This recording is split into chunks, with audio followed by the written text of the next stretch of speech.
There are many great JoJo's villains. However, Yoshikage Kira is often a fan favorite. This is why Yoshikage Kira is such a good villain.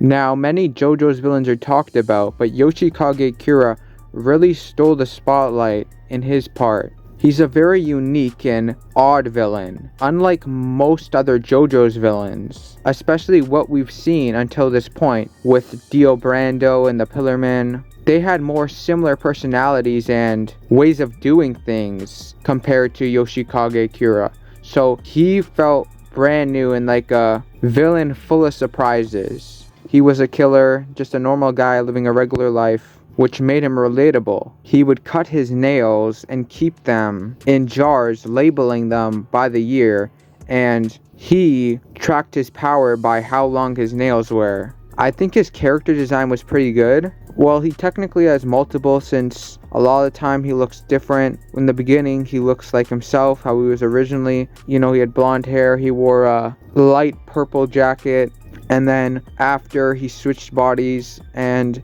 looks different. He was addicted to killing people, and what really was his downfall was Hayato, who was the son of the person's body he stole. Killer Queen was his stand, and I thought it was one of the best stands, and it was probably the best stand in Part 4 other than Star Platinum. The design for Killer Queen was good, and it just felt like they went very in depth with Kira as a character, showing his hobbies, what he was into, how he was strange, why he was a villain. He just wanted to live a normal life. However, he got himself into a situation where he couldn't live a normal life, and he was trying to escape to having a normal life. But Hayato was a problem. I just found it crazy how he had Hayato in this repeating day of where he does the same thing, tries to talk with the main characters, and if they learn about Kira directly from him, they will end up dying. So I definitely think that Kira could have won if he chose not to give Hayato a chance, but the main characters had to win somehow. His personality is very calm, he's self-centered and confident, which are all good traits for a villain. He did not really care that much about showing off his powers or letting it be known that he's the most powerful being. In comparison to what we've seen before, Dio or the Pillarmen, they wanted power. They wanted to show that they were the most powerful. But Kira, he just wanted to look like a normal guy and blend in with the crowd. I think since Kira was such a unique villain, it made him very interesting. He was very sneaky, did whatever he wanted when he could. He was the villain hiding within the small town, but he was actually very smart as well. The way he was able to think of these ideas and switch lives with someone. However, I don't think he was smart enough. I think something that makes his character interesting and makes what's going on more intense with him there is the fact that he can choose to hide, but he craves and wants to give in to killing, so it forces him to leave himself open and give hints to the main characters. He seemed like a very odd person. His hobbies and personality was weird. He did things that nobody would do, and he just seemed like he was kinda weird. However, the weird things he did made him interesting.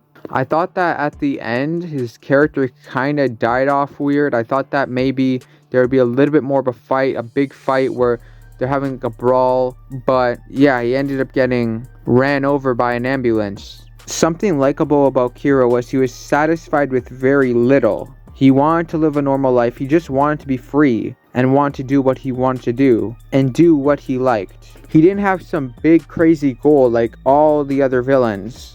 Yet, he was secretly so powerful and dangerous. From the outside, just looked like a normal guy, but in reality, was a cold-blooded killer. Kira's bombs were also very powerful. I thought it was cool that he had that power. His bombs going off were entertaining to watch. Even though Kira isn't as crazy and out there as other villains, he still is very confident. He still believes in himself, and at the end he really thought that he became so powerful to the point where he could not have been beat. he had Hayato thinking he was screwed and trapped. And the thing I love about Yoshikage Kira is he didn't even care. He wouldn't even act that bad to Hayato unless he was mad at him. He would just treat him normally, but he didn't even care that Hayato had his life being controlled by Yoshikage Kira and he was trapped. Because Yoshikage Kira only cared of himself, but a lot of the time villains would just go out of their way to be mean to others and just treat them like trash. But Yoshikage Kira, he just wanted to have a chill life. He just wanted to be a normal person.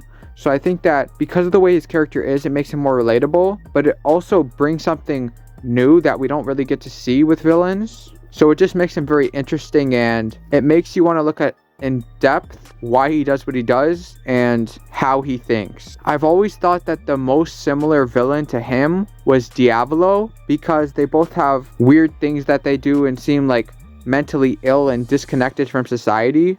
They're not similar in that many ways, but the part of their character that is similar makes them both very interesting and makes their characters better. So I think that Yoshikage Kira was a very good villain because of his independence, confidence, unique approach to things, what he wanted, just to live a normal life, while secretly being so powerful and dangerous, trying to do what he enjoyed.